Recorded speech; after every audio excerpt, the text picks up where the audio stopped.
crosswalks that they were going to potentially remove because they had done studies. One was in front of Temple Beth Hillel, those who are familiar, on the riverside, almost to Laurel Canyon, and this one out here of Notre Dame. And their reasoning was that when there is not enough foot traffic, people speed by because they're not used to people crossing the street. And for those of you, I mean, I know the same way. If I see that there's a crosswalk, I assume people will stop if I'm walking in a crosswalk. That is not the case. So in some instances, DOT will recommend that you can still cross there, but to put a crosswalk for people who are not used to crossing there would make them have a false sense of security. However, both at Temple Beth Hillel, they did not go on the days in which there were services at Temple Beth Hillel, and they didn't see how many people were actually going back and forth. Similarly, they did it here, I think, on a day that the school was not in session. Okay, so they're redoing it, if I'm right, Lexi, in the fall, correct? In the fall, yeah, and not on football, on a football Friday. Okay, on a football Friday, Dale and Lexi, on that. So I just want you to know, yes, thank you. We're going to do that. The other is on the speed limit, and I could really use your help on here. This is my pet peeve, and whether I am city council member or controller, going to continue to fight for it. And Paul Krikorian's office introduced legislation on this, which is there's a current state law that when they do a study of a street, and you take Riverside Drive, and they find that 85% of the people are driving, let's just say at 45 miles per hour. 85% of the people are driving 45 miles per hour. They are required, we are required by law, to put the speed limit at 45 miles per hour.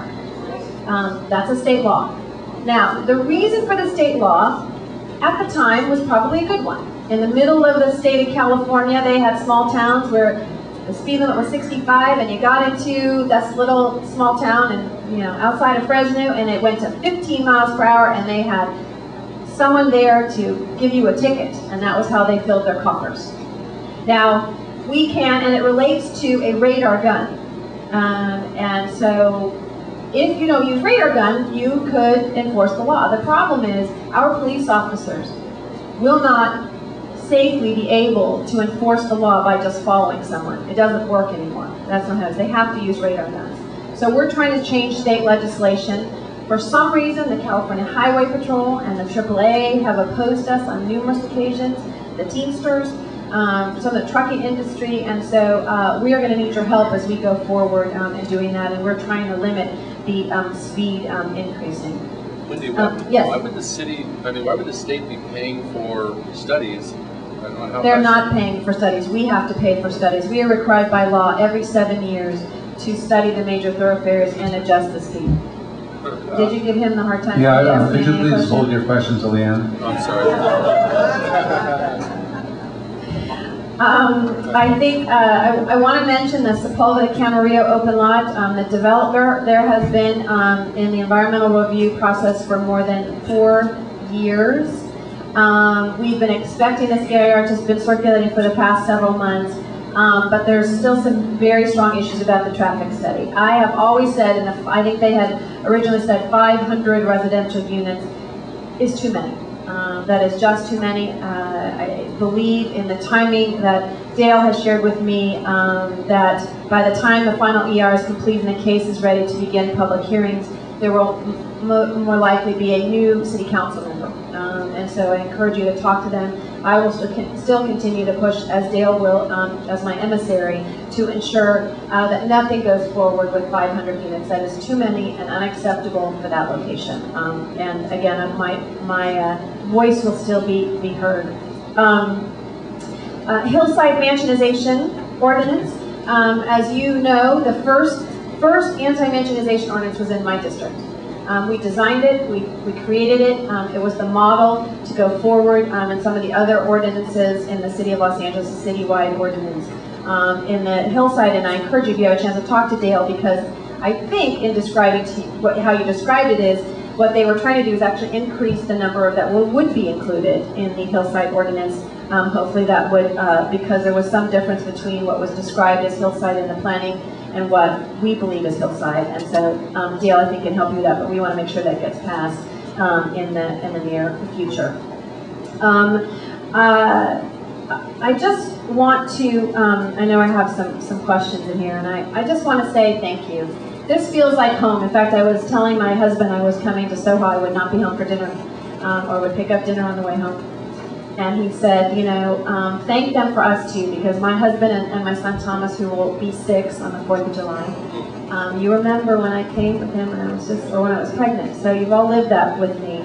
But Soha has been a family to me. And as Richard said, you sometimes gave me a hard time. That's a good thing. You supported me, you challenged me, and was so proud to win my election for city controller with 65% of the vote, more than any other candidate item on the ballot. And that spoke about the relationship I had with all of you, and the fact that when people ask you, and when I ran for office the first time, and when my campaign consultant came to me and said, you know, you will be judged by who votes for you in your district. And you look at that, and in my district, in every instance I received more than 60%. There's always going to be people, this was hard for me though, I have to say, it was hard for me. I realized that there were people who were just not going to like me. Sorry. Yeah, sorry. Matt leads that, team. But what I think you hopefully have seen from me is that I am open and open to discussion, open to figure out how we can make our city better. I was born and raised here in the San Fernando Valley.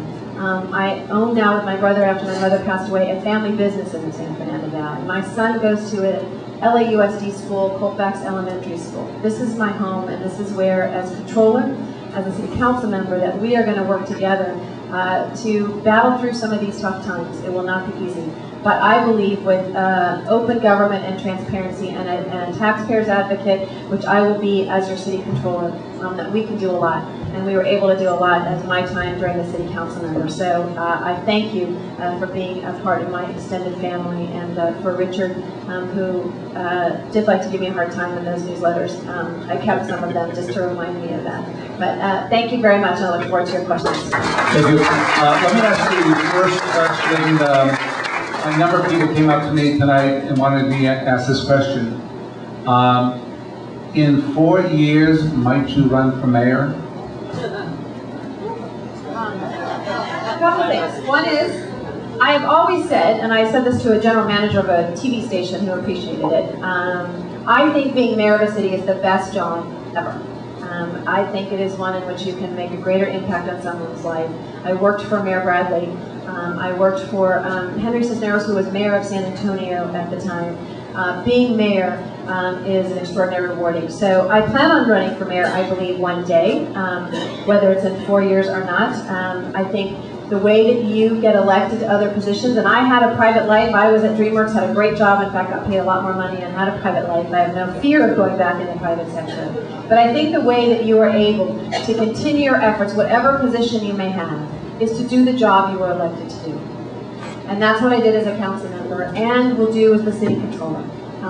That is the job I have been elected to do, and to serve in the next 4 years, to be able to ensure that our money is being spent wisely, and that we look at ways we can be more efficient. And so a lot can change in 4 years. I remember when I ran for office, I was 40 and single, and within a year I was married, I had bought a new house, I ran for office again, and within another year I had a child. So who knows what happens in life.